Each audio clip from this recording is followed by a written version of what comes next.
2024 right here in the United Corporations of America.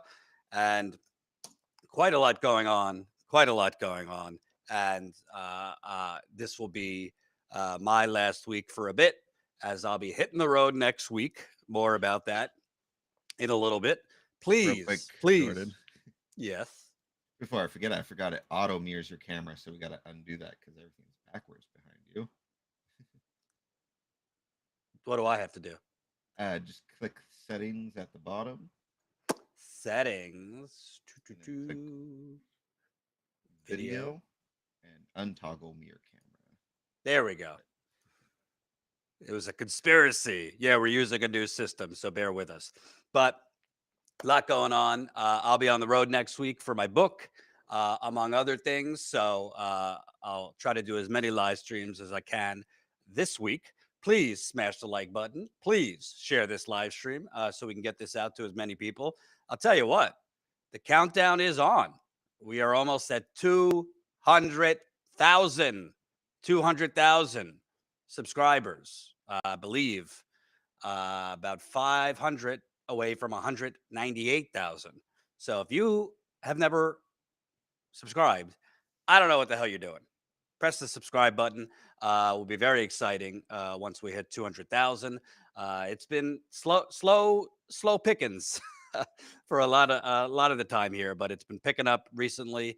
A lot of that's thanks to John Farina's coverage of all the protests. We've covered over 60 protests in New York City, in Washington, D.C., and also Los Angeles. Ceasefire protests. We covered the student protests.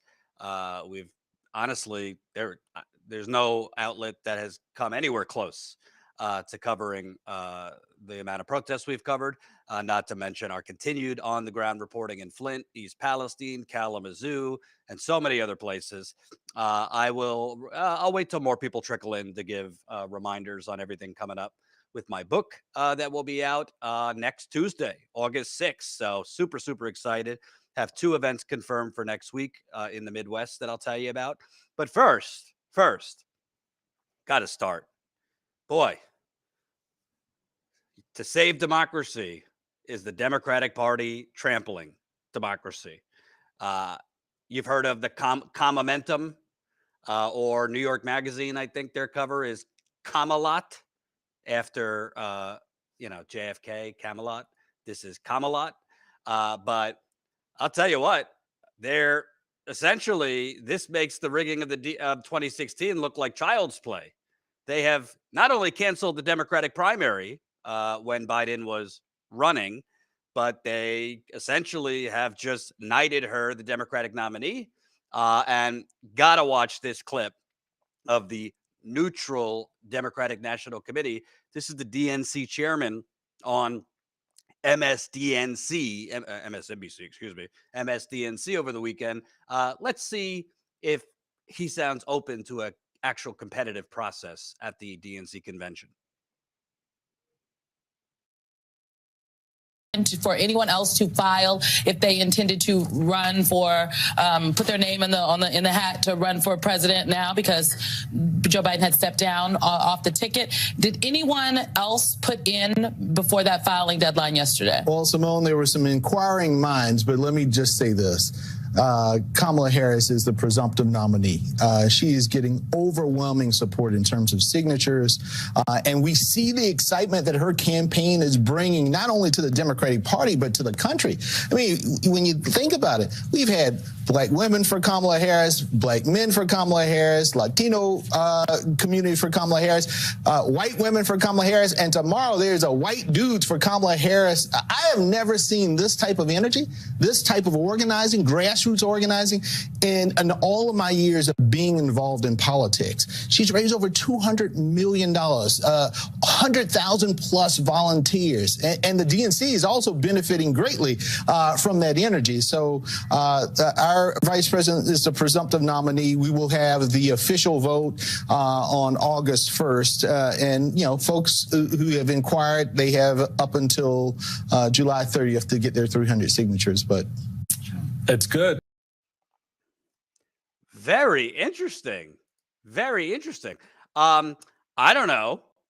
Maybe a natural follow-up if MSNBC was interested in, I don't know, even pretending that this was a democratic process. Can you tell us who those inquiring minds were? You mentioned that there were inquiring minds that had reached out about potentially running at an open convention. He said they're inquiring minds, but Kamala Harris is the presumptive nominee. How does that work? And this isn't about, say, Trump or Kamala Harris or whether she's the best candidate to beat him. That's not what I'm getting into. But how do you actually, they're pushing all this excitement. There's so much excitement for Kamala. Money does not equate excitement. Not all of that money was grassroots. A lot of that money came from hefty Wall Street donors and super PACs. Hillary Clinton outspent and outraised Donald Trump 2-1 in 2016. How'd that work out?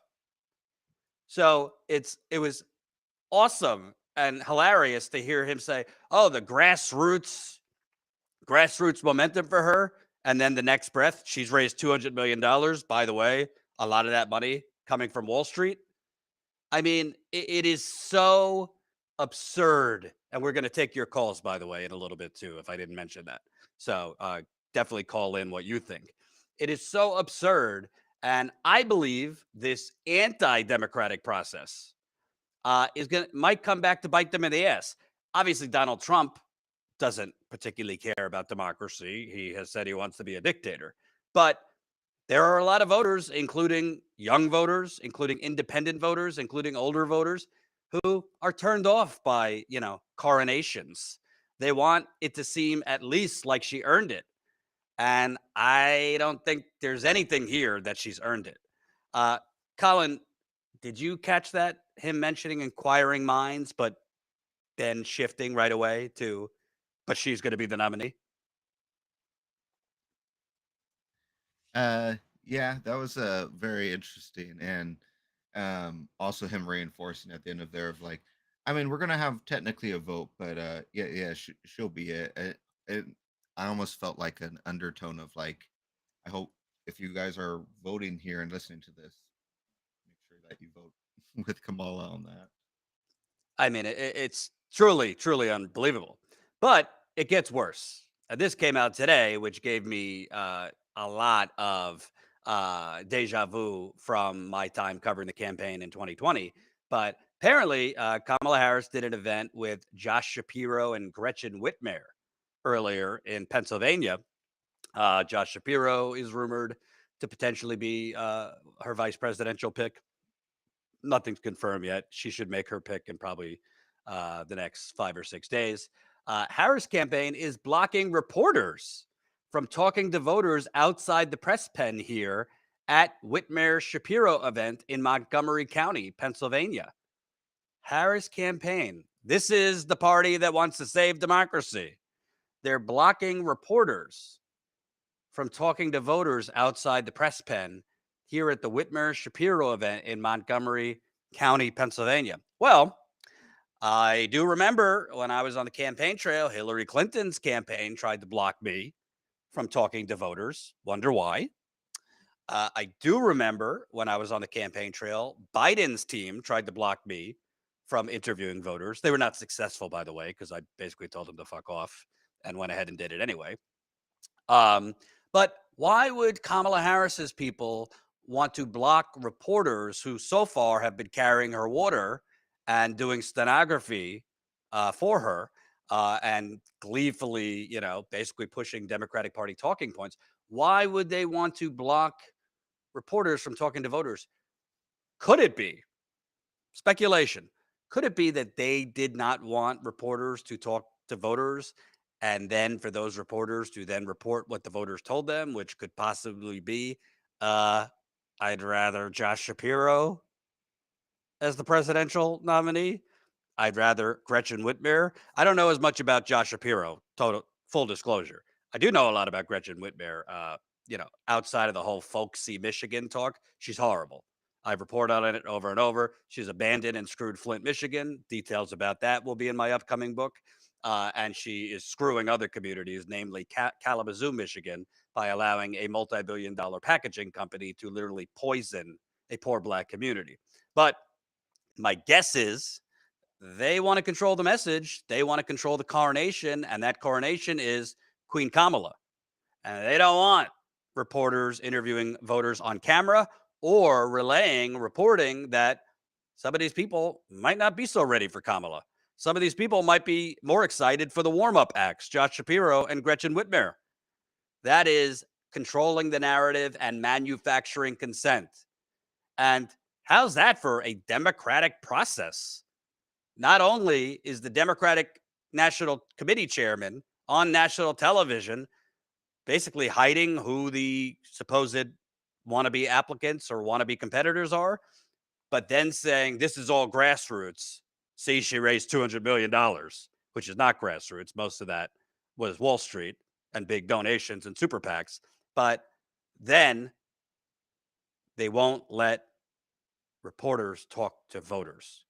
I mean, it might be a less in-your-face form of, I wouldn't call it authoritarianism, but it might be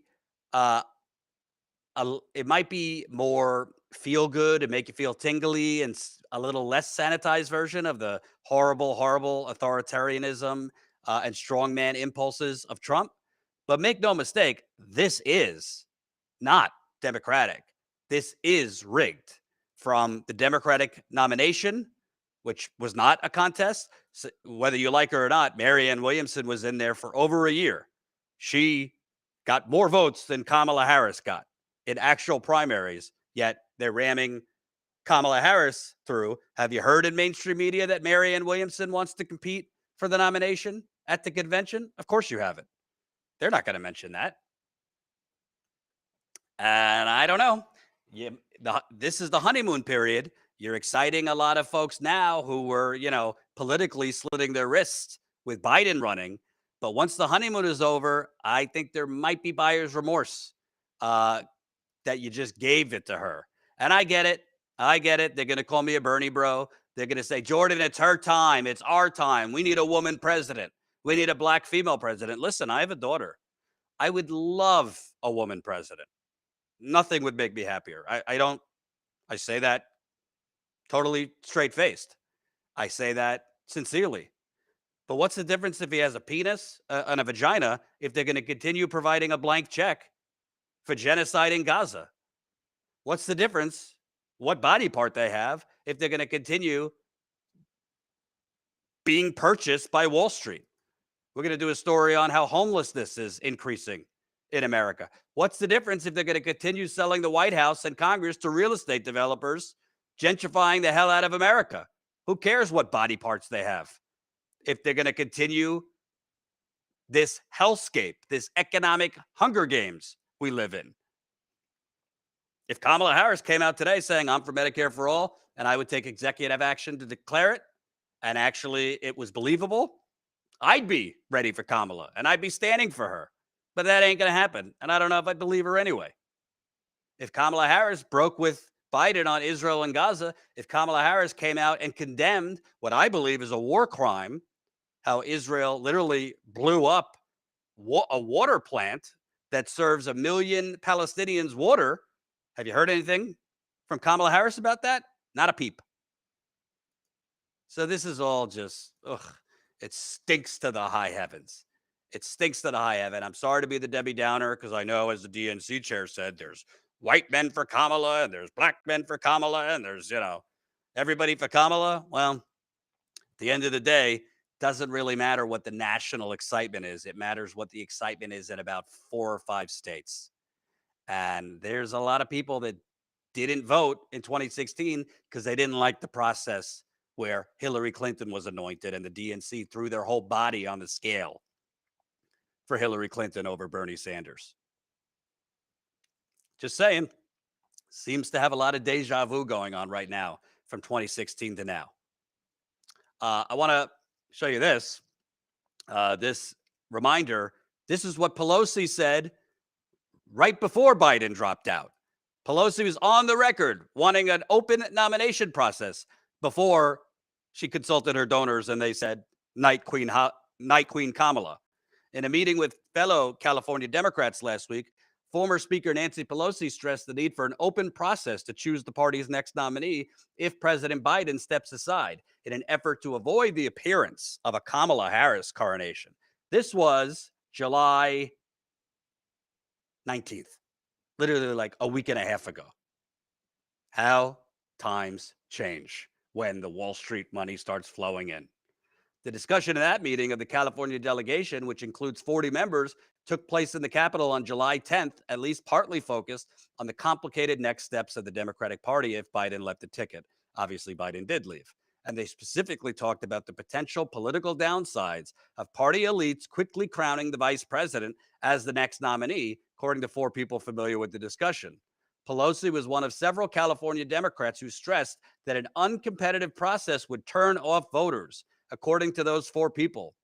The concern wasn't about Harris's strength as a candidate, and in fact, several people made clear Harris needed to be the party's pick, but instead centered on worries that party bosses were choosing the president rather than the party's base. Nancy was leading the charge that it needs to be an open process. Well, what the hell happened? This wasn't 6 months ago. This was like 6 days ago. Well, about 2 weeks ago, but you get the point.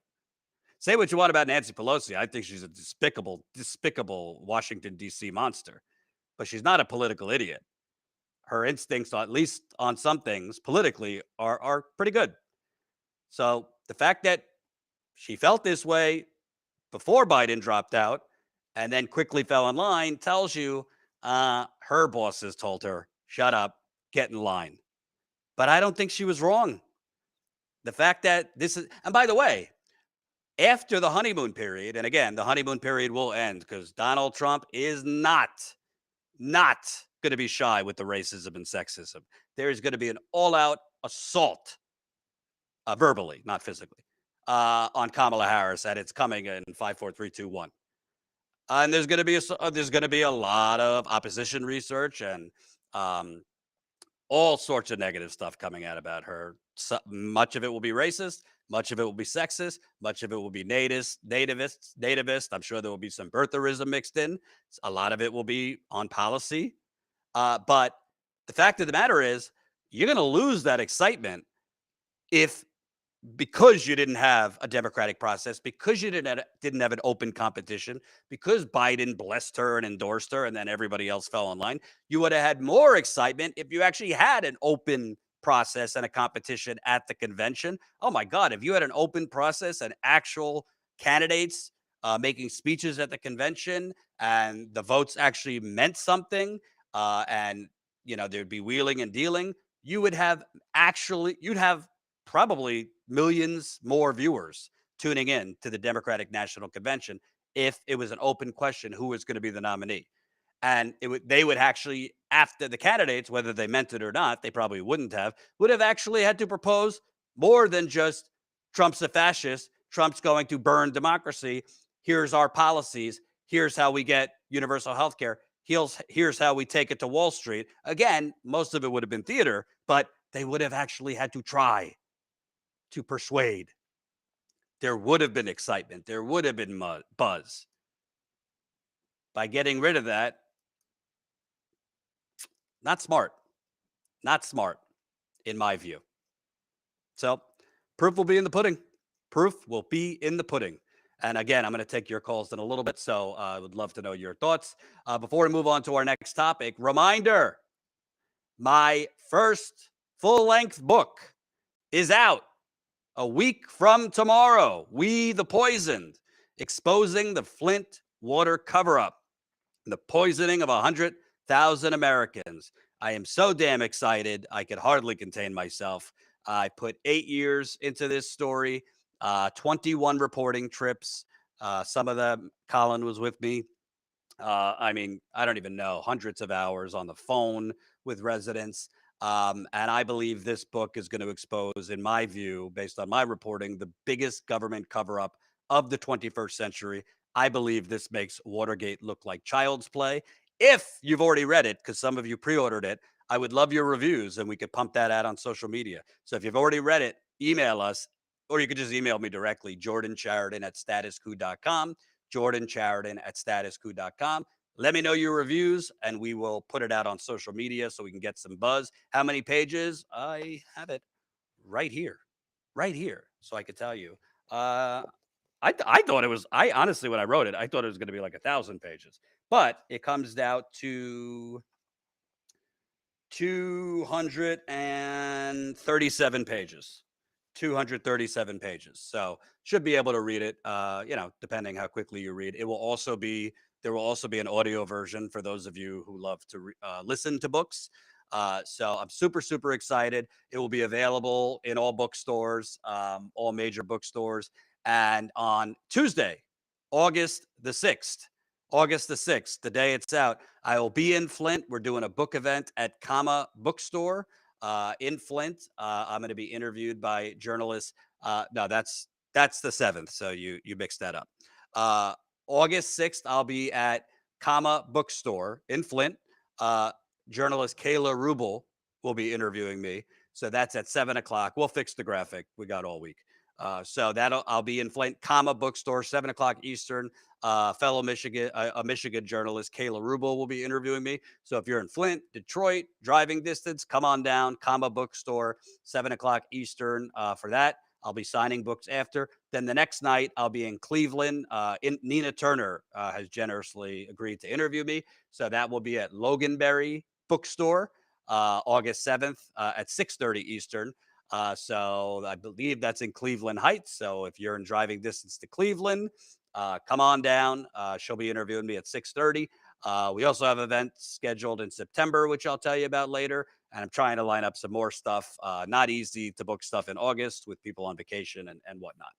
But definitely will be in Flint. I'm also trying to line up interviews with folks in Dearborn, Michigan before the book comes out, so I can interview folks from the Arab American community about the continued genocide in Gaza and whether their minds are changed at all on voting for Democrats this November with Kamala Harris as the likely nominee.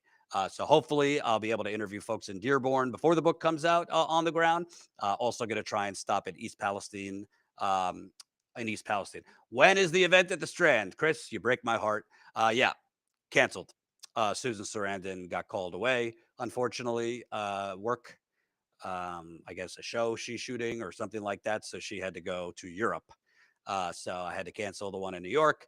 Kind of hard with celebrities to firm it up and to confirm things because their schedule is never totally confirmed. I've been trying to confirm an event with Michael Moore for a while, but his schedule is up in the air too. So unfortunately, the Strand event isn't happening, at least not when I thought it was going to happen. If she could do something. Right now, I have the 2 events in August and I'm trying to line up some stuff in September. But Susan ended up having to cancel the event we were going to do on the 6th, I believe it was. But bottom line, I'll be in Flint and I'm going on Breaking Points the day before the book comes out. And I have a couple other interviews lined up next week. Tell all the folks in independent media and regular media to interview me on the book. There is, I believe, a 2024 election angle as well. I think there is a 2024 election angle to this too. They shouldn't need one. They should want to cover the book anyway, because they should care about an American city being poisoned and then left to slowly die. But I digress. All right, moving on. With Donald Trump, the crazy shit he says is it's just like rapid fire for the last 10 years that a lot of it's not even covered anymore. A lot of it's not even reported because he just says so much crazy shit. But he's saying something that is super, super dangerous. It's not the first time he said it, but he's pushing it more. And I think it's pretty fucked up. And I think as bad as Kamala Harris is, not that I think she's going to be great on police brutality, police terrorism, this is a bit beyond the pale. Colin, play the clip. This is Donald Trump at his rally over the weekend. To police so they can do their job. I'm giving federal immunity to police officers so they can do their job. So he wants he basically just got his Supreme Court that he blessed to give full presidential immunity to presidents to commit crimes. Obviously, Biden wrote a Washington Post op-ed this morning to basically try and, make change constitutional amendments to the Supreme Court, including to constitutionally amend so that presidents don't have full immunity. That's not going to happen. It's just a wish list he put out there, including term limits that, with a constitutional amendment, you would need 38 states. That ain't happening. But Trump, although he cannot actually provide full immunity because the federal government cannot do anything about state prosecutions, the fact that he's previewing that he wants to basically give cops a get out of jail free card for assassinating people, which is what we just saw again in the case of Sonia. Let me make sure I had her right. Sonia Massey. It is very dangerous that he is talking this way. And just because he can't literally give immunity to all police officers does not mean he cannot significantly influence cases where police officers are charged on the state level. Now, the fact that he is also saying we're going to give cops full immunity after a black woman was just literally assassinated is abhorrent. It is disgusting. If you haven't seen this video, it is really, really, really, really graphic and awful. So trigger warning. This is a woman who called for the police to come. She called for help, basically, and they came. It started off okay. This was in Springfield, Illinois, but this cop who was out of control and clearly had way too much testosterone, which fill in the blank for most other cops, for no reason, shot her dead. Take a look. Here. Somebody keeps outside my house. Illinois State Police released body cam footage showing the final moments of Sonia Massey's life, the Springfield area woman who was fatally shot by one of the responding deputies to a 911 call she made. Massey called 911 because she thought an intruder was in her home, according to the lawyer representing her family. We checked your yard, we walked around the whole block, we didn't see anybody. Sangamon County Sheriff's Deputy Sean Grayson and another deputy responded to the call around 12:50 a.m., authorities said. The deputies searched the property and found no intruder. The deputies then asked Massey to check on a pot of boiling water on the stove. Check on her. We don't need a fire while we're here. Right. Let me see. Okay. Where you going? Huh? Where you going? Away from your hot steaming water. Away from my hot steaming water? Yeah. Oh, I rebuke you in the name of Jesus. I rebuke you in the name of You better not. I swear to God, I'll you straight in your face. Okay, I'm sorry. Drop the pot! Drop the pot! I'm going to go get my kid. No, your headshot, dude. She's done. You can go get it, but that's a headshot. God damn it. God. Dude, I'm not taking boiling water to the head. Hey, look, it came right to our feet, too. Grayson has been indicted on 3 counts of first-degree murder and a count each of aggravated battery with a firearm and official misconduct. The Sheriff's Department has fired Grayson. At his arraignment, Grayson entered a not guilty plea and was denied pretrial release, according to court records. CNN reached out Saturday to Grayson's attorney, who declined to comment. I'm not taking a pot of boiling hot water to the head, so I'll shoot her in the head? First of all, there's been different reports. There might have been mental illness involved. Who knows? Who cares? You are going to, first of all, go from 0 to 60. She said something, I think, kind of innocuous, kind of innocent. Jesus will rebuke you. In the moment, that might have confused the officer. Why does her saying, Jesus will rebuke you, in the name of Jesus, I rebuke you, why would that make you think she's about to throw the boiling hot water at you? If anyone's mentally ill here, it's the cop. And she might have had mental illness. I have no idea. But this is who Donald Trump wants to make immune. And by the way, the Chicago police fraternal order, who has never, ever said a cop has done anything wrong. I mean, they defended the cops who murdered Laquan McDonald in cold blood. I'm sure they'll defend this assassin. But this is who Donald Trump is talking about, that he wants to give full immunity. If Donald Trump gets back in the White House, and again, it's you vote for whoever you want. This is not me endorsing Kamala Harris, but I'm telling you, obviously, he cannot give blanket immunity to all police officers. If a state, if an attorney general or a district attorney sues a cop, that's a state matter. He has no power to make cops immune. If it becomes a federal issue, Department of Justice, etc., he can. But the bottom line is Donald Trump, through his perch in the White House, through the microphone, the bully pulpit, could certainly intimidate witnesses with his apparatus, with his thugs next to him in the White House. He could certainly, if reelected, try and twist the story of police officers, whether it be this one or other ones. Imagine if Donald Trump was president when Michael Brown was shot down in Ferguson. He wasn't, thankfully. But if he's calling for total immunity, you don't think Donald Trump is going to try to use the bully pulpit, try to rouse his base, many of whom, unfortunately, don't like black people, to intimidate witnesses, to intimidate judges, to intimidate prosecutors, to try and potentially instigate political violence revolving around these cases? I thought Donald Trump was the guy about law and order. Yet you want to give blanket immunity to people who shot down innocent women because he's scared he might get some boiling water on his face? Your thoughts, Colin, about law and order Trump wanting to basically let men like that go free?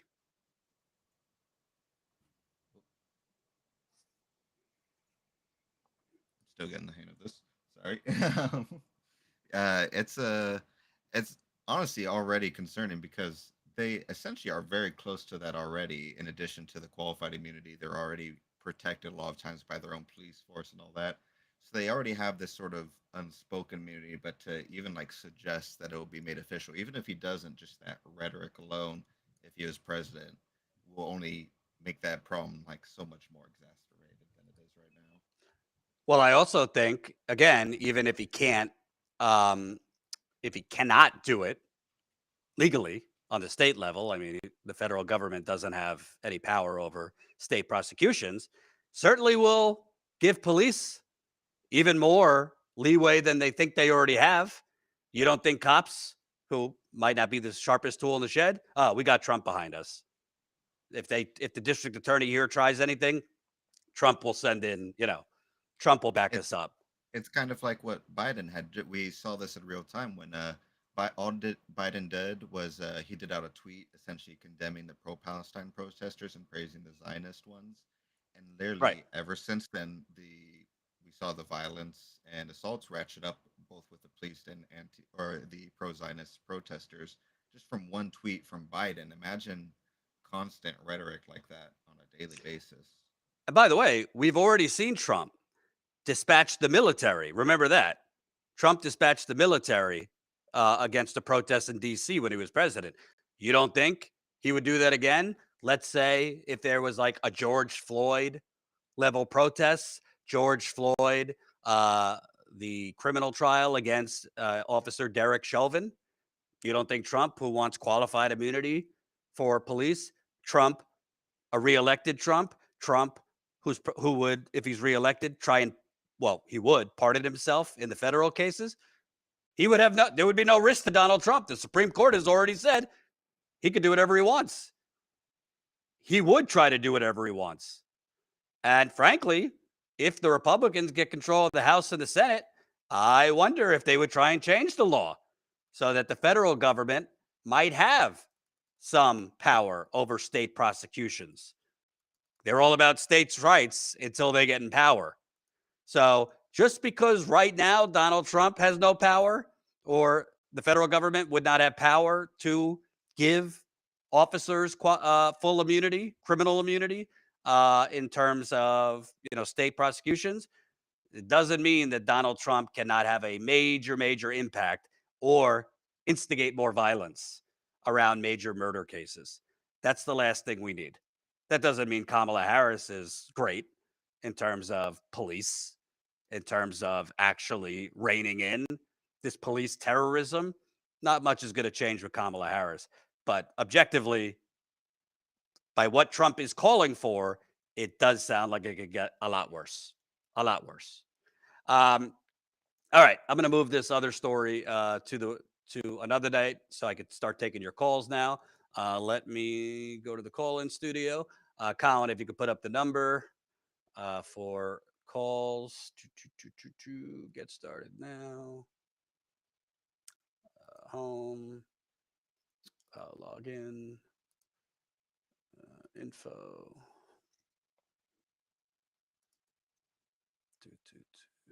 Host the show.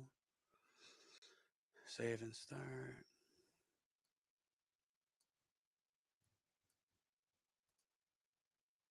Ready. Connect to show. And then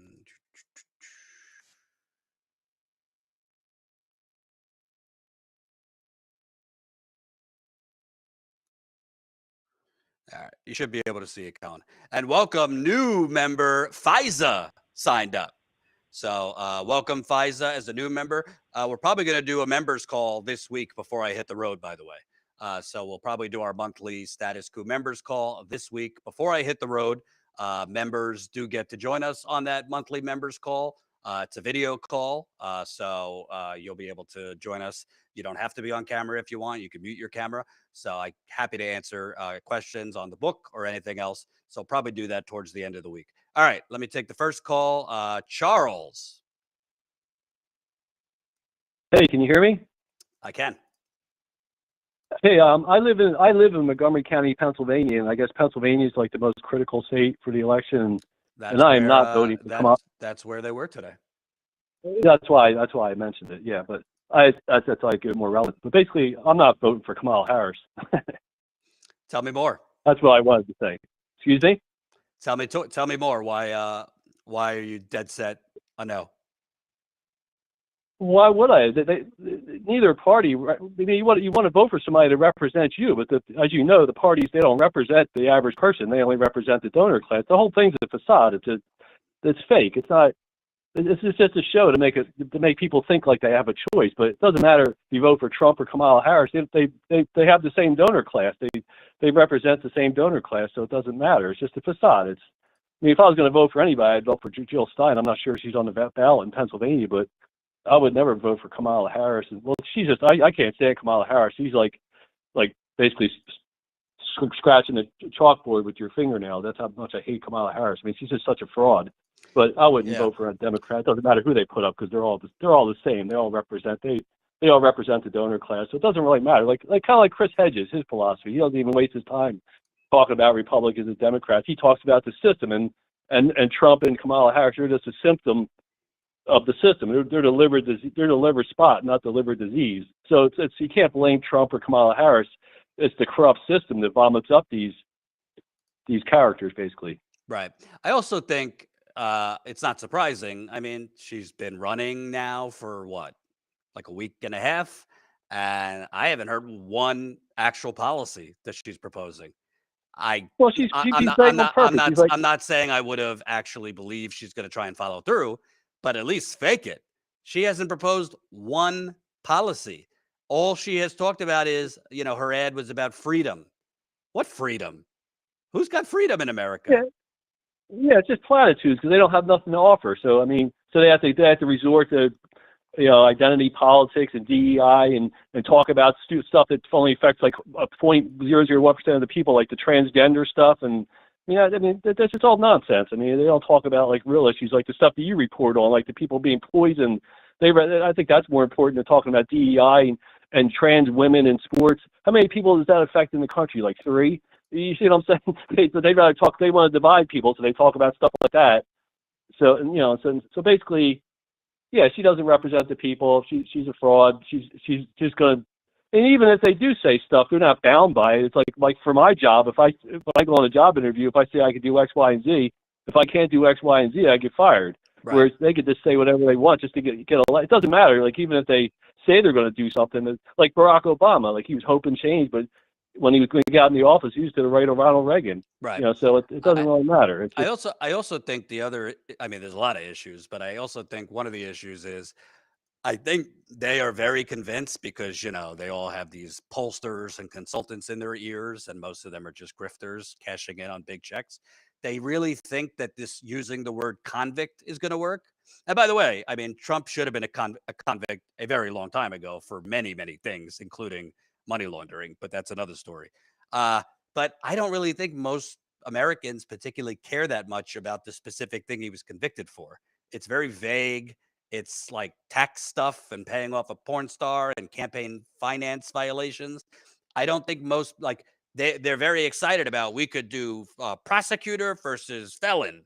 I don't think most people care so much about what Donald Trump was convicted about. Hold on. Well, but Joe Biden has harmed more people than Donald Trump. Joe Biden, over his 50 years in politics, he's harmed a lot more people than Donald Trump. Listen, you want to have a competition? I say they're all felons. George W. Bush. Yeah, exactly. That's what I'm saying. But people think Joe Biden's a great guy, but he's actually worse than Trump. But it's just the way he's. I don't like Trump, by the way. Yep. I mean, I hate Trump too. But I'm just saying. No, they're not honest. I agree with you. They're all felons and war criminals. Just one side, at least attempts to pretend that they care about working people and pretend to, care about humanity. Well, I'd rather have somebody that doesn't pretend. At least they're honest. I mean, again, I don't like Trump, but at least they're more. I mean, I respect that more. At least they're honest. I mean, like Ron Paul. I like Ron Paul. I mean, not Rand Paul. Just so you know, I like the old man. I like Ron Paul. I don't agree with him, but I think at least he's genuine. Right. Yeah, fair. I agree. Well, thank you for calling, sir. Appreciate it. Sure. Thank you. Good work. And super chats are appreciated. I'll read them at the end. And definitely sign up. Again, I'm hitting the road next week for my book. So that will cost money. So if you can, I'm going to be doing reporting for Status Coup too while I'm on the road. Like I said in the beginning, right now I'm reaching out to folks in Dearborn, Michigan, the Arab American community, to do some on-the-ground reporting there. Try to see, forget politics for a second, but talk to people and hear from them. Horrible stories about people that have been affected, lost 5, 10, 15 family members due to the genocide in Gaza. And also ask, has your vote changed now that it's Kamala Harris? From what I'm hearing, many of them say no still, because they don't care if someone talks more humanely about the Gaza genocide. They want somebody to break from Biden and to shift the policy. And Kamala Harris is not, thus far, saying she will do that. All right. Call from Texas, Kamal. Hey, Jordan. Hey. Yeah, more or less with the other guy. I am not voting for Kamala Harris in November. I live in Texas, Stan, so I might as well vote for a virtual YouTuber just out of spite. Which virtual YouTuber? Me? Kanika Lumi, only because she claims to be from Boston, Massachusetts. Hopefully she's 35, which is the only requirement I see for the Constitution to be president. Okay. That sounds fair. I've never heard of her, but I don't even think she does. She doesn't do politics. The group is actually Canadian, to be honest. Well, to make to reiterate on the other guy's stuff, Kamala was basically just the same policy of Joe Biden. She didn't do anything to stop Joe Biden from being a typical Republican, neocon, neoliberal, the same status quo. Basically, it'll be nothing will fundamentally change with a vagina, the same way I said Liz Cheney is Donald Trump with a vagina, minus the mean tweets and election bullshitism. Gotcha. I got to drop your call just because your audio is really bad, but call back once you have like a static going on. Sorry, I'm using a headset. I'll use my phone next time. Sorry. All right. Bye-bye. All right. Carol, you're up. Wanted to talk to you. So honored to talk to you. You work so damn hard. Thank you. Speaking of which, I am the third person to not vote for Kamala. But I have my reasons, and of course the ones that were already described. But plus, I've got to give props. I've got to give props to Jill Stein. That woman is walking the walk. She's blazing the trail. She's getting bruised. She's getting whacked about. She's getting She got beat up. arrested. She got beat up by cops. Yeah. So, my heart is just ripping apart for that woman, and I am going to vote for her.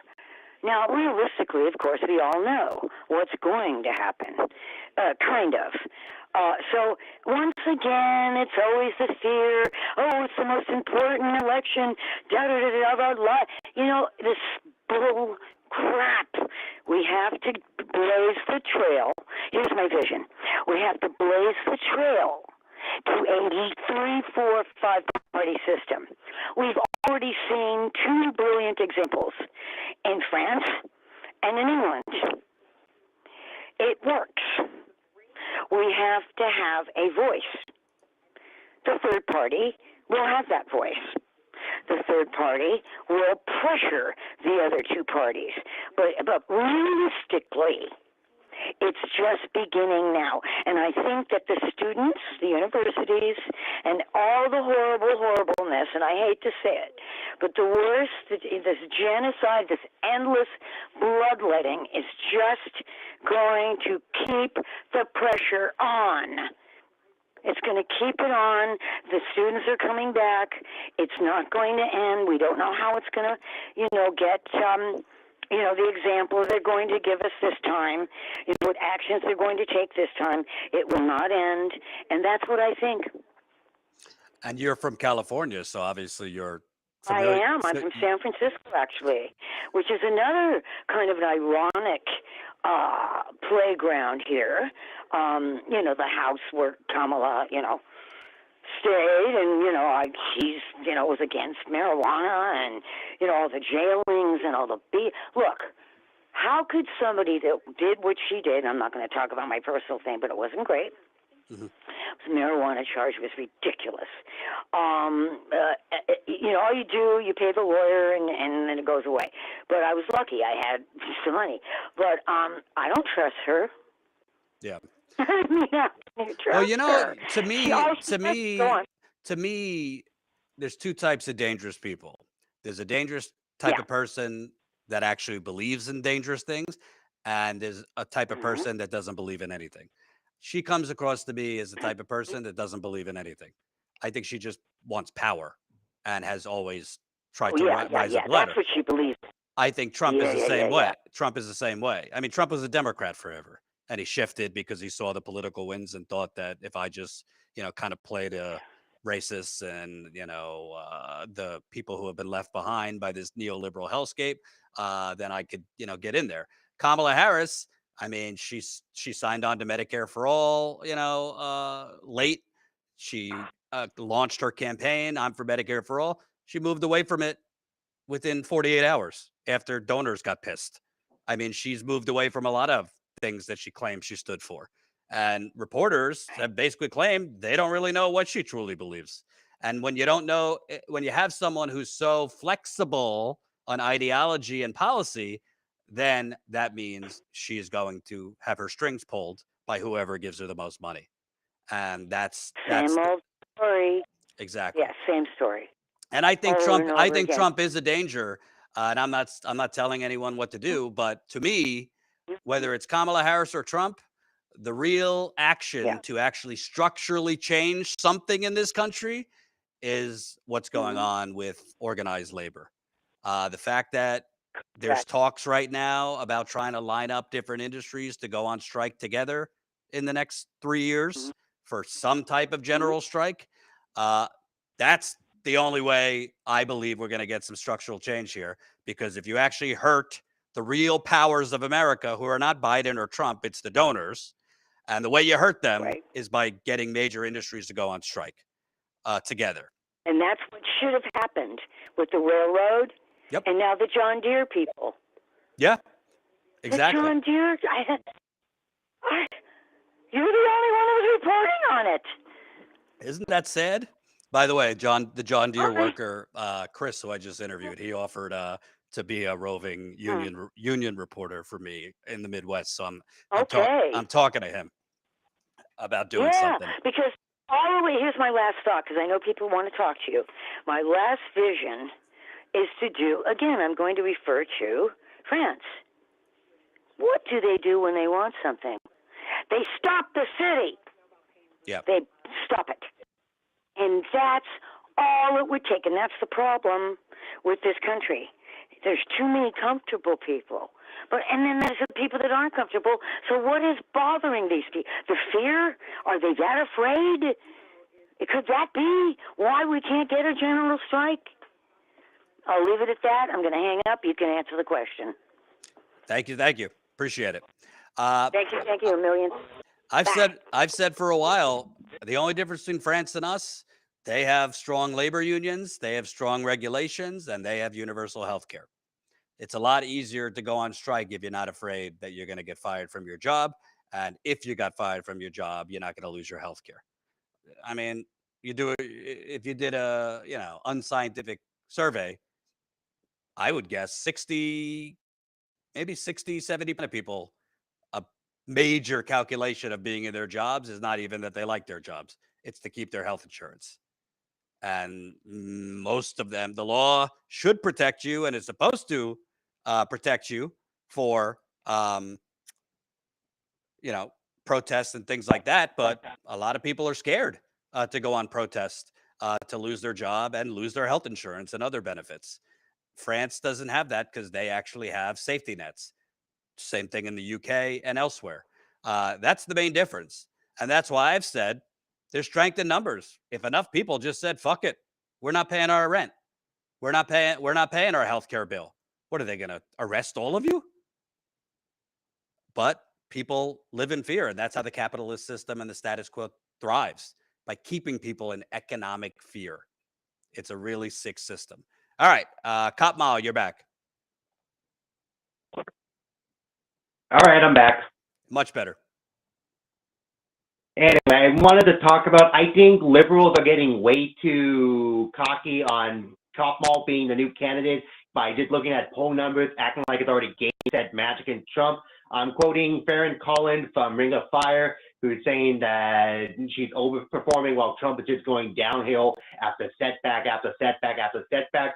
I'm convinced no matter how many times Trump metaphorically shoots himself in the foot, the DNC will always screw up like they always do when it came to Hillary Clinton thinking to beat the easiest candidate possible, Donald Trump. Well, got to remember, all the polls show Hillary Clinton had a pretty significant lead. I mean, some polls had her up 4 to 5 points nationally. And in the swing states, if I remember correctly, she was up around 3 points in most of them. The polls were wrong. And I do believe there is, kind of that silent Trump voter that doesn't really talk to pollsters or doesn't tell pollsters, that they support Trump. Hypothetically, again, quoting Farron Collins, most of the people going to Cop Mall is apparently the Trump voters, undecided, who are going to go with Trump because Joe Biden was just that toxic to them. I mean, at the end of the day, it really, it's not as complicated as people make it. This election is really going to come down to, in my opinion, 3 or 4 states. And then you got to break it down into the cities. And Hillary Clinton lost in large part because she got less black voters, young voters, and Latino voters in Detroit, in Milwaukee, and in Philadelphia. Those are the 3 states Trump flipped. So I'm not going to insult black people. I don't believe this, to think, oh, you just put up a black woman, more black men are going to come out and more black voters are going to come out. Not so. Younger black voters were not feeling Kamala Harris in 2020 during the primary. They were feeling an old Jewish guy. So Kamala Harris, just because she's black or just because she would be the woman president, I don't think that necessarily means that you're going to get back the black men you've lost in Detroit the polls say that Biden was hemorrhaging black men, younger voters, Latino voters. I don't see anything to think that they're going to come back unless there is a bold vision of policy. And unless you not only propose it, but actually convince people you're going to follow through. Because people held their nose in 2020. They weren't dying to vote for Joe Biden. They held their nose and voted for Joe Biden because he said, I'm going to get rid of Trump, but I'm also going to do a $15 minimum wage, public option, and these other things. He abandoned all of it. She's been running for about a week and a half, not named one policy. I don't, this election, I don't really look at a lot of polls other than 4 or 5 swing states. And then I call people I know, activists who have their pulse on the ground. Right now in Detroit, I mean, they're not like in love with Kamala Harris. There's definitely more energy now that Biden dropped out, but she's not like getting Obama numbers at this point. And Milwaukee, I mean, there's been plenty of reporting on how black voters just said, we're done with the Democratic Party. They've been screwing us for years. So I think, with you being the expert on Michigan because of your book, I'm surprised people in general are sticking to one side, red team versus blue team mentality. I got news for you. Part of how we've been pitching to try and get coverage on my book, the Democratic Party in Michigan, not just presidential, for governor, House, Senate, they have to bring out a significant amount of black voters in Detroit and Flint. That's 2 of the biggest black cities in Michigan. Well, we just went over Detroit. I mean, I can't survey all of Flint, but I do know a lot of people in Flint. Right now, I don't hear a lot of strong support among black people I know in Flint to come out at all. They're fed up, and rightly so. They were poisoned, and they've been left to die. And the Democratic and the Republican Party has done nothing for them. So I don't see, just because it's Kamala Harris, I think there's a risk of voter depression and deflation in Detroit, in Flint. Again, unless she comes out with actual policies, not this trimming around the edges bullshit, not a tax credit, something bold, and not just, freedom. I don't think people are going to buy that anymore. They already held their nose and voted for Biden, and they got a lot of rump roast. So I got to take the next caller. Thanks for calling. Later. Yep. Patricia, you're up. Hi, do you hear me? I do. Hi, how are you? Okay, I got you on mute. I have to mute my TV so I could speak. Yes, I would like to see a third-party candidate, and that third-party candidate will be Jill Stein. What they are doing, they are just, moving the chessboards, and now we have Kamala running because Biden, obviously, we know he's not competent. So now my question is, what is she going to do? She's not speaking on anything, number one. Also, all of the funds that are being spent for policing to, curtail the protesters for what's happening, what we're paying for, she's not speaking on that either. And BlackRock is the provider for these equity funds, okay? So it's just so much going on. She needs to go. Kamala, Kamala, I'm happy that you're a VP. I'm happy you're a nominee, but I don't want you to be the president. I'd rather have Jill Stein in a heartbeat. And you know what's really sick about the whole thing? Not that it should surprise anybody. For 3 weeks, all the media was covering was the drip, drip, drip. Is Biden going to drop out? Is he not? All the pressure campaigns to drop him out. And the media, CNN, MSNBC, New York Times, they acted like this is it. The Democrat, there's no other option but Trump because Biden clearly is done. Cornel West told me they didn't reach out to him to do an interview.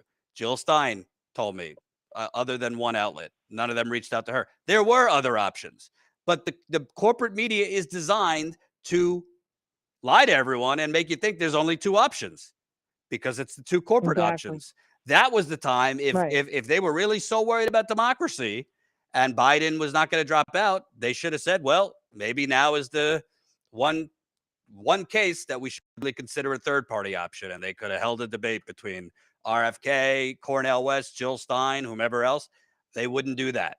So, I mean, Jill Stein on policy, her policies are very popular, but they paint her as, a Putin puppet and all this other nonsense. So, It's really shameful. And that's why I've always said to people, you know, I got criticized by some people saying, oh, Jordan's a Democratic Party stan and he is against third parties, even though I've interviewed more third party candidates than any other channel. But anyway, I said, no, I'm not against third party candidates. I was saying, hold the phone here. I don't want people to be delusional, because if you think that it is too rigged trying to run in the Democratic Party that we have to try and build a third party, I was trying to explain to people, wait till you run it, wait till you try to build this third party. They're going to rig that too, which they are. So don't just think, yeah, the Democratic Party is corrupt and you're not going to get a fair primary in the Democratic Party. But I was also trying to say, you have to actually have a plan for the rigging that's going to happen if you build an actual third party and if you run third party candidates, because they're going to try to do what they did to Matthew Ho. They're going to have their army of lawyers trying to throw you off the ballot. They're going to have the media behind them.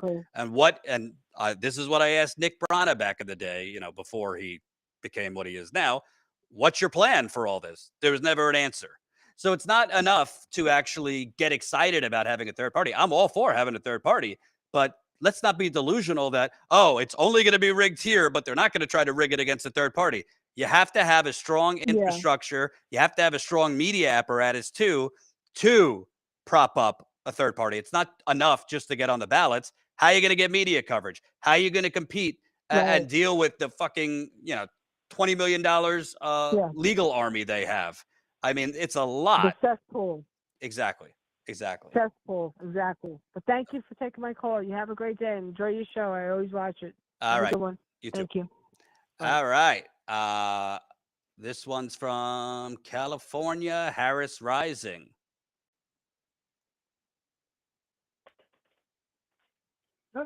Hey there. Hi. Also really appreciate all the hard work you put in and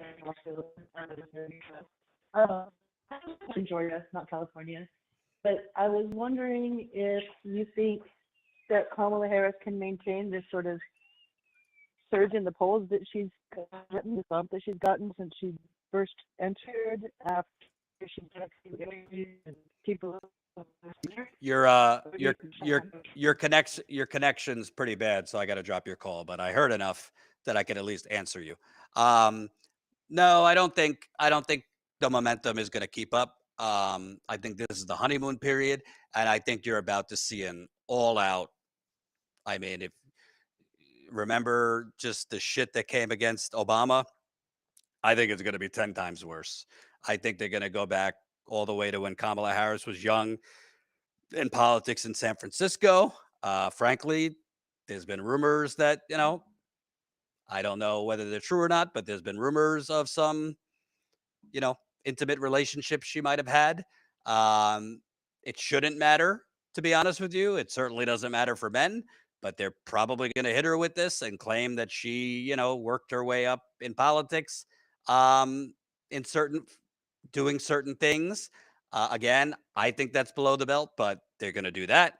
They're going to probably find video of her from as young as in her 20s and things they're going to say, calling her a radical. They're going to go after her husband, who's Jewish. So I think the momentum is going to frazzle.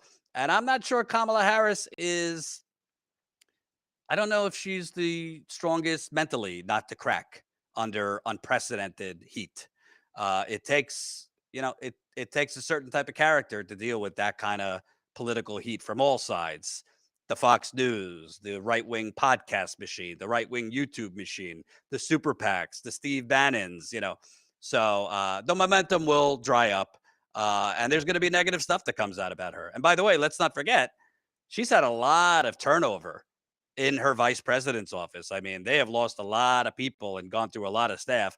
I'm pretty sure there's going to be stories about her, you know, office and her temperament and her management style. And there's going to be people that speak out. So the honeymoon will end.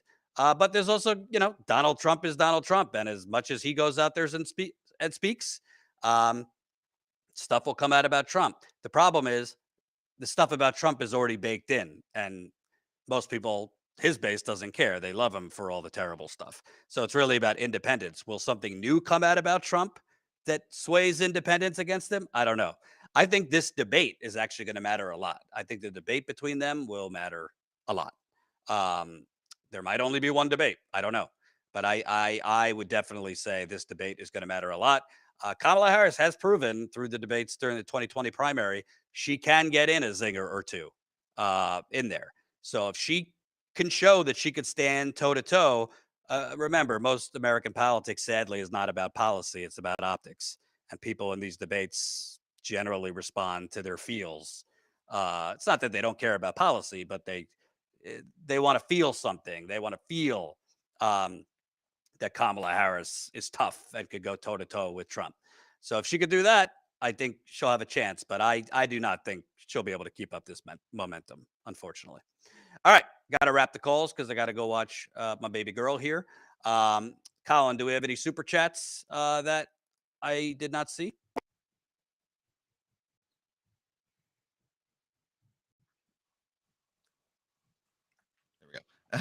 Yes, here I can pull them up here.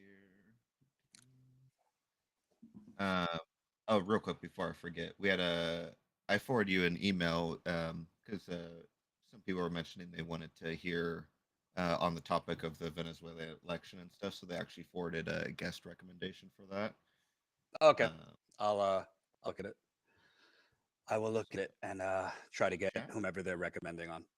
Go on. Super chat from Brenda. Ordered your book from a Rainy Day Books in Kansas City Metro to also support an independent bookstore and can't wait to read it as soon as I can and then share. Thank you, thank you, thank you. Please, to the people who have already started reading, email me your reviews so I can start pumping it out on social media. You can email info@statuscoup.com or just email me, Jordan Chariton @statuscoup.com. Super chat from Observer, $2. Many cops have immunity as members of federal task force. That is true. That is true. Good point. Chris Garrett, could we do a members call either Wednesday or Friday so we don't conflict with generational change? I gotta work my schedule around my wife. I gotta work my schedule around my daughter. I gotta work my schedule. And now I gotta work my schedule around Chris Garrett's preferences. Unbelievable. I will do my best. I will do my best. We usually do Thursday, but I'll see what I can do about Wednesday. Anything else? Oh, reminder. We're almost at 200,000 subscribers. So if you have not subscribed, hit that subscribe button. Tell your friends, tell your family, tell your dog. I don't care who it is. Subscribe. I'd love to get to 200,000 subscribers ASAP. That would be a huge achievement. YouTube never sent me my plaque for 100,000. Maybe we'll get something for 200,000. They're not so fond of this channel, unfortunately. And extra reminder, T-minus 8 days. Tomorrow will be a week till the book comes out. I know I've been promoting it nonstop, but somebody's gotta. If I'm not going to promote it, nobody will. So you can still pre-order it or just wait till it comes out in bookstores. I really hope for those that are in Flint, you could come out to the event on August 6th. Again, that one's at Comma Bookstore in Flint, 7 o'clock. Kayla Rubel is one of the few other living, breathing journalists in America that are still covering the Flint water cover-up. So she'll be interviewing me. We'll be doing it at the Comma Bookstore, and I'll sign books after.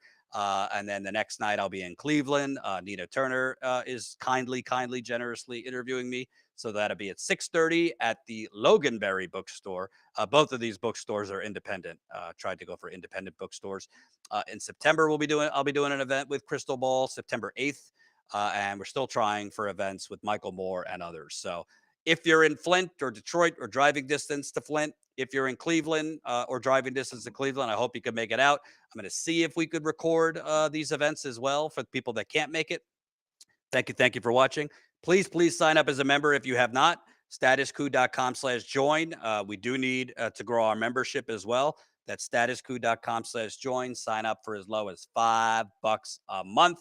And make sure you watch my video from this morning on literally the batshit right-wing extremists, Israeli ministers who broke into an Israeli prison camp to try and stop the arrest of 9 IDF soldiers who were arrested for allegedly raping a detainee, a Palestinian detainee. Israel's the only democracy in the Middle East, they say, yet their ministers are trying to stop the arrest of suspected rapists. It's vile. All right.